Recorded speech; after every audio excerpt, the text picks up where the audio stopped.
الحمد للہ وحدہ والصلاة والسلام علی من لا نبی بعدہ اما بعد اعوذ باللہ من الشیطان الرجیم بسم اللہ الرحمن الرحیم وعلم آدم الاسماء كلها ثم عرضهم على الملائکہ فقال انبئونی باسماء هؤلاء ان کنتم صادقین۔ صدق اللہ العظیم۔ یہ سورۃ البقرہ کی آیت نمبر 31 ہے۔ اللہ تعالیٰ فرماتے ہیں اور اللہ نے آدم کو تمام نام سکھا دیے ان چیزوں کو فرشتوں کے سامنے کیا۔ کچھ چیزیں تھیں جن کے نام اللہ تعالیٰ نے آدم علیہ السلام کو سکھا دیے، پھر ان چیزوں کو فرشتوں کے سامنے کیا۔ فقالا، پھر فرمایا، انبئونی باسماء ہؤلاء ان کنتم صادقین، اگر تم سچے ہو تو ان چیزوں کے نام بتاؤ۔ یہاں 2-3 نقطے یاد رکھیں۔ سب سے پہلی چیز، بعض لوگوں کا یہ خیال ہے کہ اللہ تعالیٰ نے آدم علیہ السلام کو اکیلے میں فرشتوں سے الگ کر کے کچھ چیزوں کے نام، ان کی خصوصیات، ان کے آثار سکھا دیے۔ دنیا کی جو چیزیں ہیں، پیڑ پودے ہیں، جانور ہیں، زہریلی چیزیں ہیں، فائدے کی چیزیں ہیں، ان تمام چیزوں کی ضروریات اور ان کے نام اور ان کے آثار اور ان کے فائدے اور نقصان سب کچھ سکھا دیے۔ اور پھر فرشتوں سے یہ کہا کہ دیکھو، اللہ تعالیٰ نے آدم علیہ السلام سے فرشتوں کے سامنے پوچھا، اے آدم ان چیزوں کے نام بتاؤ۔ فرشتوں نے نام بتا دیا، آدم علیہ السلام نے نام بتا دیے۔ اور پھر کہا فرشتوں سے کہ تم یہ کہہ رہے ہو نا کہ ایک غیر معصوم مخلوق اس ذمہ داری کو نہیں اٹھا سکتی، تو لہٰذا تم اٹھاؤ اور بتاؤ ان چیزوں کے کیا نام ہیں۔ تو فرشتوں نے معذرت کر لی، فرشتوں ان چیزوں کے نام نہ بتا سکے۔ لیکن علماء نے فرمایا کہ یہ خیال درست نہیں ہے، اس لیے کہ کسی روایت میں یا کسی قرآن کی آیت میں ایسا نہیں ملتا کہ اللہ تعالیٰ نے آدم علیہ السلام کو اکیلے میں تنہائی میں کچھ چیزیں بتا دی ہوں اور پھر بعد میں یہ کہو آدم تم بتاؤ، اور فرشتوں سے کہو تم بتاؤ۔ یہ بات تو ویسے بھی سمجھ میں نہیں آتی۔ ایک چیز کسی کو سکھائی نہ جائے اور خالی بغیر سکھائے اس سے پوچھا جائے، ہاں بھائی تم یہ بتاؤ، وہ کیسے امتحان میں پاس ہوگا؟ ہوتا ہے نا دنیا کے اندر، پہلے پڑھایا جاتا ہے پورے سال، اس کے بعد آخر میں امتحان لیا جاتا ہے۔ تو یہ بات اللہ تعالیٰ کی شان سے بعید ہے کہ کچھ چیزیں خاص آدم علیہ السلام کو سکھا دے اور فرشتوں کو نہ سکھائے، اور پھر دونوں سے کہیں ہاں بھائی ان چیزوں کے نام بتاؤ۔ تو ظاہر سی بات ہے جس نے پڑھ رکھا ہے وہ تو امتحان میں پاس ہو جائے گا، اور جس نے نہیں پڑھ رکھا وہ امتحان میں ناکام ہو جائے گا۔ تو فرشتوں سے یہ کیسے ہو سکتا ہے؟ اللہ تعالیٰ سے یہ کیسے ہو سکتا ہے؟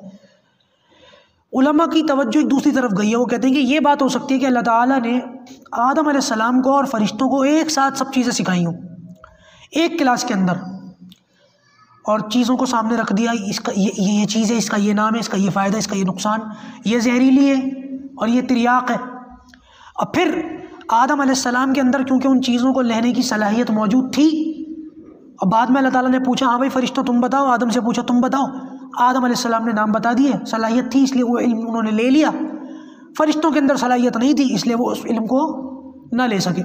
فرشتوں کو کیا پتہ کہ بھوک کیا ہوتی ہے، فرشتوں کو کیا پتہ کہ شہوت کیا ہوتی ہے، فرشتوں کو کیا پتہ کہ غصہ کیا ہوتا ہے، فرشتوں کو کیا پتہ کہ تھکان اور نیند کیا ہوتی ہے، اور فرشتوں کو کیا پتہ کہ کون سی چیز زہریلی ہے، اور دانت میں درد کیسا ہوتا ہے، اور سر میں درد کیسا ہوتا ہے۔ یہ چیزیں تو انسانوں کے ساتھ خاص ہیں۔ جب فرشتوں کے اندر یہ مادہ ہی نہیں ہے تو فرشتے اس علم کو، صلاحیت کو لے کر لینے سے بھی قاصر ہیں، لے بھی نہ سکے، لہذا آدم علیہ السلام نے اس کو لے لیا۔